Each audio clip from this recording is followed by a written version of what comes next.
Good morning. I think I'm actually 1 minute early, but I thought I would certainly start our live video today because today is a very exciting day. So first of all, thank you for being here with us today. If it's your first time watching the Caregiver Connection, then welcome. We want to continue thanking you for sharing your stories and personal caregiving experiences with us. Before we begin today's topic, we'd like to make sure that you know how to connect with us and how we can support you. So first off, Family Caregivers of BC received some fantastic news over the weekend, and we're pleased to be able to expand our services to support family and friend caregivers in response to the COVID crisis with a $500,000 grant from the BC Ministry of Health. So this means we can now support caregivers Monday to Friday, 8:30 a.m. to 7 p.m. If you're an active user on Facebook, you can send us your questions, your ideas and concerns through Messenger. We'll be sure to monitor the inbox on a regular basis to direct you to a resource and to provide support. As we've mentioned before in the past, at Family Caregivers of BC, we take confidentiality and privacy very seriously. This live session is open to anyone using Facebook, and so we like to remind people that we can't take any steps to protect your privacy or the content you share on this site. And also just to be aware that experiences and the information expressed are meant to speak to caregivers on a very general level, and they may not reflect your own personal experiences or value, but we do hope you find and can take away nuggets of information. We also just want to remind you to check our website regularly, to sign up for our newsletter, check our social media feeds as we try to provide regular updates on recommendations from public health guidelines and other supportive resources. So today we are touching on setting intentions. And over the course of the last week, our team and myself, we've had a chance to hear from caregivers all across British Columbia. And one of the roles that I get to play at Family Caregivers of BC is providing one-to-one coaching for caregivers that can use extra one-to-one support in decision-making, or if they want to take particular action or they're wanting to navigate the healthcare system. And what I hear over and over again is that caregiver offers many rewards. However, at times and currently, it can feel and be really challenging. It can ask a lot of us. And so our conversations, some of the themes that have emerged, for example, is I'm caring for someone 24/7, and I find myself feeling rattled, impatient, even when I know it's normal and it's okay to be human, not finding time for a break. Another caregiver mentioned, I'm battling my own chronic illness while caring for my adult daughter with physical limitations and depression. Another caregiver expressed just this idea that she used to see her mom every day, but because of all the restrictions in seniors' residence, she's finding herself just feeling like she doesn't have a lot of direction. She's not sure how best to support her mom on a day-to-day basis, and she's not feeling like she can't readjust to this new normal. And then we have other caregivers that are balancing working from home. They've got children in the household, and they're all feeling trapped, and they're trying to care for someone as well. And so it's been very challenging around this idea of, well, this is the new normal, and maybe we're starting to manage expectations. Sometimes this feeling of not having a particular direction or not having a focus for the day has been creeping up in conversations. So why set an intention? Using an intention can be a way really of self-coaching and supporting ourselves throughout the day. And this, of course, can apply for caregivers and not for caregivers, for healthcare professionals, for even care recipients, can benefit from setting an intention. This idea of having a personal mantra or a little supportive reminder often helps to nurture ourselves, helps bring us back to the moment. It's not just relative for caring for someone, it's also about caring for ourselves, which is something that we all want, and especially at this time, we all need. So setting an intention can also really help clarify what's important for the day or in a moment. It also gives us permission and time to step back for a moment, even if it's just for a minute, to check in with ourselves, to ask ourselves, how am I feeling right now, or to consider how we want to show up before taking on a personal interaction, a phone call, or a task. Setting an intention can also activate more self-awareness, and we've spoken to this in previous videos, this idea that self-awareness is also the groundwork for self-compassion. So if we can pause just long enough to step back and observe our actions and attitudes and emotions, we can often respond to a situation, even if it's not just in that exact moment. It'll help bring that self-awareness to how we're feeling, even for future action.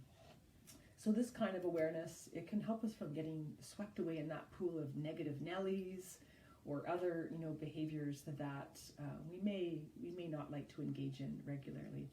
And it helps us move more towards self-compassion, self-awareness, self-care for ourselves. This idea of having a direction or focus. So setting an intention can also help avoid getting stuck in a particular challenge or situation. It also allows us to be open to meet a circumstance or a behavior with more understanding, empathy, or patience. So whether it's this idea of setting an intention for calmness allows us to stay grounded when the world around us is chaotic. So think balance between work and family at home and caring for someone. Or this intention to take a step back from social media for the day so that we're not bombarded with news breaking items, this new negative thoughts, fear and uncertainty. Or maybe it's just to find a few minutes in the day to breathe and counting, 1, 2, 3. I often use that because I, as you can imagine, have a lot of energy and it can go off in various different directions. Or I just need to breathe because I haven't been breathing for a large portion of the day. So how do we set an intention? Well, there's no one way. There's lots of different ways, and there's lots of great resources out there to help guide you. It's not about if it's right. It's actually simply about setting the intention. You'll find your rhythm.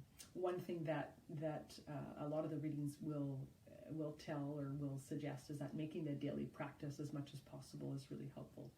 And for caregivers, one of the things that came out in the last week when we were talking about intentions or what's working for them was this idea that that moment, first thing in the moment of taking in the morning, taking 5 minutes or 2 minutes to set that intention or just to breathe was sort of a certain way that they knew that that's the way they could start their day, in that positive way or with that personal mantra.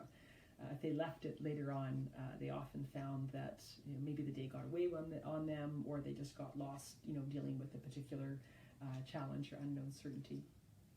So the other piece that sometimes with intentions is really helpful is either post it, write it in your journal, text a friend and ask them to check in during the day. I use little sticky notes, meditate on it for 5 minutes, whatever works best for you as a caregiver. The other thing that we've often found quite helpful with caregivers is this idea of checking in at the end of the day to help close the feedback loop and asking ourselves, well, what was the win for today? It can be, as small as I made it through the day, without losing my patience, or I only, lost my cool once during the day. What did I learn today? And would I do anything different tomorrow? That's our quick tip around setting intentions for the day. We'll have more information throughout the next couple of weeks on blogs and media posts around setting intentions. So just to finish up, where to find more support and resources. As I mentioned earlier at the start of this feed, this Facebook Live, to call our support line. All the information is on our Facebook site and on how to reach us, and we're now available Monday to Friday, 8:30 a.m. to 7 p.m. We can support you based on your unique needs. We can help bring awareness into your situation. We can help you set an intention. We can listen to you. We can suggest ideas. We can do a gut check. We can also refer you into more of our services, whether that's our telephone support line, whether it's a webinar, whether it's one-to-one coaching. We're available to help support you in that. I also want to highlight that it's our second podcast launch today. We're super excited about that, so make sure you find all the details on that. You can find that on our website, and we'll be linking it to our e-news and on our social media feed. We have some terrific resources and tools online at our Caregiver Resources Hub to support your strategies in caregiving, to help you around self-care and self-awareness, how to navigate the healthcare system, and that's all available on our website as well. So I hope you'll join me in asking yourself, what's your one intention for today? Be it small, ambitious or not. And I thought I would share mine too. Now I've had a little prep time to do mine. Mine is to stay focused. So with all this recent change in expansion of services, increased phone calls, I'm finding there's a lot more to pay attention to. And I can get distracted by shiny objects or email. And I do really well, I've got my little chunks of time that I stay focused. And the other one for me today is focus is good, but fun is also fantastic.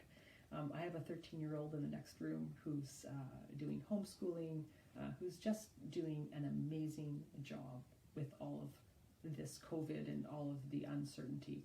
And I try and bring in 1 to 2 fun things a day. And that's as simple as jumping on the trampoline for 5 minutes, playing a game of categories over lunch, cranking a tune and doing a funny dance.